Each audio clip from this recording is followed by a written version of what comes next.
పక్కా plan ప్రకారమే అంజలిని హత్య చేసేందుకు కూతురు తేజశ్రీ పథకం వేసింది. ఇందులో భాగంగానే నల్గొండలో ఉన్నటువంటి శివను ఇంటి దాకా పిలిపించుకుంది. అయితే తల్లి అంజలిని హత్య చేస్తున్నటువంటి క్రమంలో చిన్న కూతురు కూడా ఇంట్లోనే ఉంది. ఆ టైంలో చిన్న కూతురిని కూడా మాయమాటలు చెప్పి బయటకు పంపించే ప్రయత్నం కూడా చేసింది. సో పాప మీ పేరేంటి? మనస్విని. ఆ టైంలో నువ్వు ఇంట్లోనే ఉన్నా? లేను, నేను బయటికి వెళ్ళిన. మమ్మీ ఒక అక్కని తీసుకురమ్మంటే బయటికి వెళ్ళి ఉండే. నేను బయటికి వెళ్ళినాక అక్క వచ్చి మమ్మీ ఆమెను తీసుకుని రమ్మంటుంది ఇంటికి, ఎవరో సార్ వాళ్ళు వస్తారంటే మాట్లాడతారంటే అన్నారు.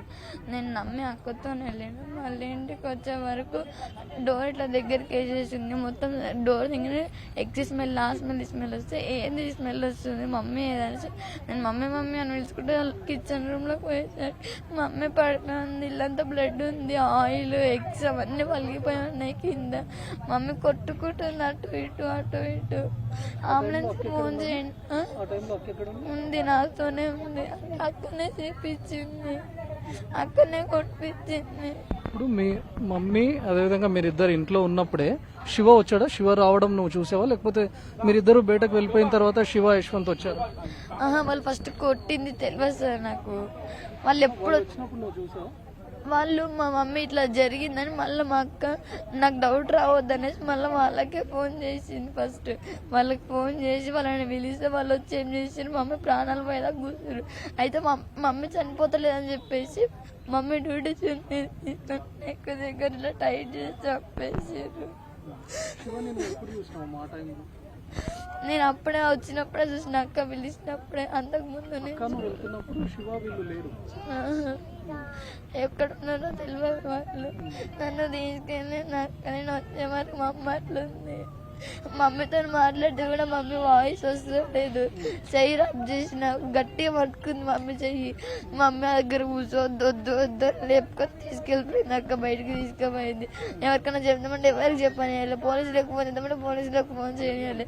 భయపెట్టించింది, వద్దు వాళ్ళు మళ్ళీ ఇప్పుడు మమ్మీ లేదు, ఏం చేస్తారో తెలియదు, వద్దు వాళ్ళు నిన్ను ఒక్కడేస్తారు నన్ను ఒక్కడేస్తారని ఫుల్ భయపెట్టించింది. నన్ను ఎటు పోనీ ఎవరితో మాట్లాడలేదు. అంటే మమ్మీని చంపేసి ఇక చున్నీ పెట్టేసి చంపినాక వెళ్ళిపోయింది. వాళ్ళు వెళ్ళిపోయినాక అక్క నేను ఒక ఆంటీ వాళ్ళ ఇంట్లో కూర్చుంటే ఆడికి వచ్చింది. ఆడికి వచ్చి ఏమంటుంది, ఇన్స్టాలో పరిచయం మా అక్కకి 8 months.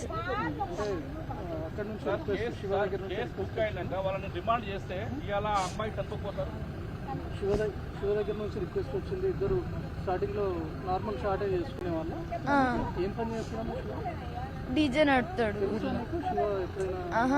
అంటే మమ్మీ చెప్పింది నాకు డీజే నడుపుతాడు అంటే అని చెప్పి. నాకు మమ్మీ చెప్పే వరకు తెలియదు అసలు, అని ఎవరో కూడా తెలియదు నాకు. బాగానే ఉంది. అంటే నేను వచ్చి బెదిరించారంట. నేను వెళ్ళినాక అక్క ఫోన్ చేసింది, ఇంకో ఫోన్ నుంచి శివ డీజే అని ఉంది. నేను ఇందాక సార్ వాళ్ళతో వెళ్ళి నిన్న నైట్ ఫోన్ చూస్తే కాలేజ్ తీస్తే శివ డీజే అని ఉంది. నేను వచ్చి అడిగిన అక్కకి నువ్వే చేయించినావు కదా అంటే అసలు ఏం మాట్లాడతలేదు. నేను అన్నా, ఇప్పుడు నువ్వు అక్క ఇద్దరు కలిసి బయటకు వెళ్ళినారు. ఆ టైంలో మమ్మీ బాగానే ఉంది. సో ఇద్దరు కలిసి ఎక్కడికి వెళ్ళారు అంటే ఎంత టైంలో ఇంటికి తిరిగి వచ్చి? అక్క వాళ్ళ ఇంటికి మమ్మీ తీసుకురమ్మని చెప్పి నాకు చెప్పింది మమ్మీ. నేను ఒక్కదాన్ని వెళ్ళినా, అక్క ట్యూషన్కి వెళ్ళింది అన్నది. అన్ని నేను వచ్చేస్తున్నా, ఇంటి దగ్గర గల్లీలో ఉన్నా, ఇంటి గల్లీలోనే ఉన్నా. అక్క బయటకు వచ్చి మళ్ళీ లోపలికి వెళ్ళింది. మళ్ళీ బయటకు వచ్చి మమ్మీ ఏమంటుంది అంటే శ్రీజన్ పట్టుకొని రమ్మంటుంది. ఆమె వస్తే మమ్మీ ఏదో మాట్లాడతారంట, ఎవరు వస్తారంట మేడం వాళ్ళు కౌన్సిలింగ్ తీసుకుంటారంట. ఆ రోజు పోయింది కదా, నిజాలు ఇప్పుడు నువ్వు వచ్చినావు కదా మాట్లాడదాం అనేసి మమ్మీ తీసుకురా అని చెప్పింది. నాకు లంచ్ తినేటప్పుడు నేను బయటకు పోయినాక మళ్ళీ అక్క వచ్చింది. అప్పుడు మా మమ్మీ చెప్పిందో లేదో నాకు తెలియదు. అప్పుడు నాకు ఐడియా కూడా లేదు. అంటే అక్కనే కదా నమ్మే పోయినా నేను. వాళ్ళు పోయినాక వాళ్ళు అప్పుడు ఇంట్లోనే ఉన్నట్టున్నారు. అంటే నేను వస్తున్నా అని చెప్పేసి చెప్పినట్టుంది లోపలికి పోయి.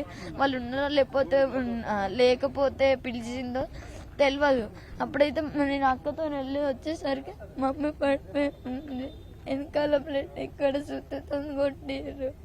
అయితే మమ్మీ చనిపోలేదనేసి మళ్ళీ అక్క వాళ్ళకి ఫోన్ చేస్తే మళ్ళీ ఇంటికి వచ్చి మమ్మీ డ్యూటీ చిన్నిస్తాను మమ్మీని. మళ్ళీ వాళ్ళు వచ్చినప్పుడు నువ్వు ఉన్నావు అక్కడ?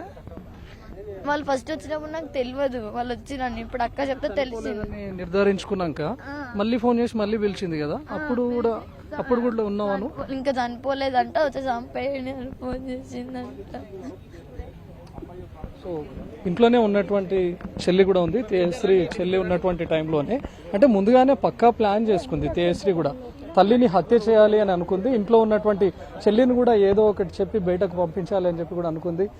మమ్మీ ఒక వ్యక్తిని తీసుకొని రమ్మన్నది, మన ఇద్దరం వెళ్ళి తీసుకొని వెళ్దామని చెప్పి ఇద్దరిని అంటే చెల్లిని తీసుకొని బయటకు వెళ్ళింది అక్క. అదే టైంలోనే శివ, యశ్వంత్ ఇంట్లోకి ప్రవేశించారు. ఇంట్లో ఉన్నటువంటి అంజలి పైన దాడి చేశారు. చున్నీతో మెడకు బిగించి చంపివేశారు. ఎప్పుడైతే శివ అంజలి కాల్ చేసి మీ మమ్మీని చంపివేశానని చెప్పాడో వెంటనే తిరిగి వచ్చారు. కానీ అప్పటికి ఇంకా తల్లి అంజలి కాళ్ళు చేతులు కదిలిస్తూ ఉండడంతో మరోసారి కాల్ చేసిన శివకు మా మమ్మీ ఇంకా చనిపోలేదు, స్పృహలోనే ఉంది, కాళ్ళు చేతులు ఆడిస్తుంది అని చెప్పడంతో మరోసారి శివ, యశ్వంత్ ఇంటికి చేరుకున్నారు. ఇద్దరు సుత్తే అదేవిధంగా ఇంట్లో ఉన్నటువంటి రాయితో దాడి చేసినట్లుగా చెప్తూ అన్నారు. చెల్లికి కూడా మాయమాటలు చెప్పి బయటకు పంపించింది. మమ్మీ వేరే ఒక వ్యక్తిని తీసుకొని రమ్మన్నది, నువ్వు వెళ్ళు అని చెప్పి ఇంట్లో చెల్లి లేకుండా చేసే ప్రయత్నం చేసింది తేజశ్రీ. ఎప్పుడైతే మొత్తం హత్య అంతా పూర్తి అయిన తర్వాత చెల్లి ఇంటికి చేరుకుందో అప్పటికే తల్లి రక్తపు మడుగులో పడిపోయి ఉంది. అప్పటికే తీవ్రమైనటువంటి గాయాలయ్యాయి. తల్లిని కాపాడే ప్రయత్నం కూడా చేసింది చిన్న కూతురు. కానీ ఎంత ప్రయత్నించినా కూడా అప్పటికే తీవ్ర గాయాల పాలై స్పాట్లోనే తీవ్ర రక్తస్రావమై చనిపోయింది అంజలి. సో ప్రస్తుతం తేజశ్రీ చెల్లెలు ఇచ్చినటువంటి ఫిర్యాదు మేరకే కేసు నమోదు చేసుకుని దర్యాప్తు చేస్తున్నారు జీడిమెట్ల పోలీసులు. కెమెరామెన్ ప్రభాకర్తో రవికుమార్, ఎన్టీవీ, జీడిమెట్ల నుంచి.